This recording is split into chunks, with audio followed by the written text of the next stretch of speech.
Today I'm going to talk to you about an engineering feat that's required if you want to dredge some water. Let's say, for example, we have a port. This is a port by the ocean, right? And you have the ground underwater, of course, and then later on it goes down deeper due to the continental shelf dropping off. Now you have a boat. So let's say a cruise liner. All right, the cruise liners are one of the biggest boats that you can see built in the world today. The biggest one is about 9 meters below the water. This part is actually called the draught, D-R-A-G-H-T. So a common problem is that near the ports, the land, as you can see, gets smaller.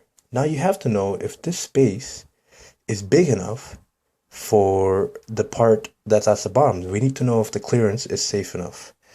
If it's not, then we have to use a dredge to dig out this amount or whatever amount that's needed to make the clearance a safe amount. So, how to determine where to dig, how much to dig, and how much it'll cost and whatever. First, the very first thing that needs to be done is a hydrographic survey. Hydrographic survey. What a hydrographic survey is basically a survey of the ocean floor, ocean or any body of water floor, and it maps out the shape of the floor, depth along with it. The specific thing that we need is a bathymetric survey.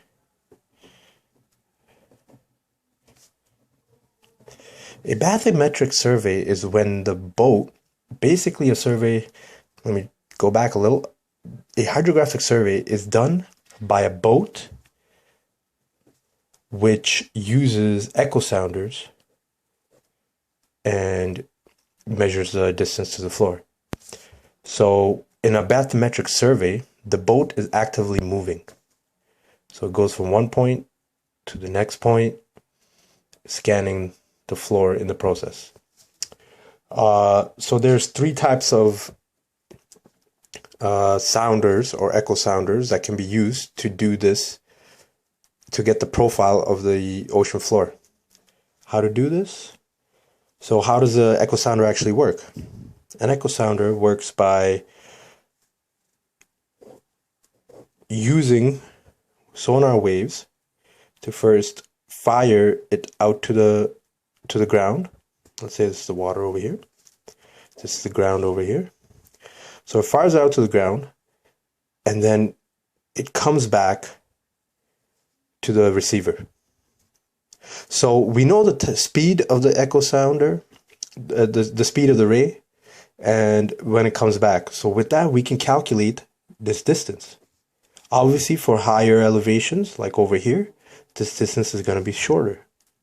So we can, in effect, after getting a bunch of different distances to the floor, map out the ocean floor, and we can essentially see where the digging needs to happen to make the clearance safe for a cruise liner.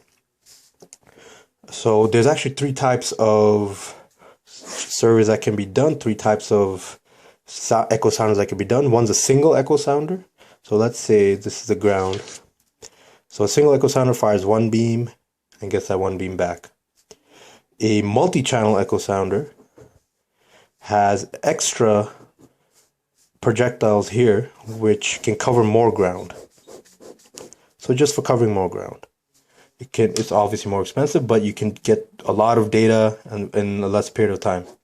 The last one is a multi-beam echo sounder system. This was a multi-channel echo sounder system. This is a single channel echo sounder system, and this is a multi-beam. There's a difference. Multi-beam, basically from one source there's many, and that's essentially the gist of it. Thank you.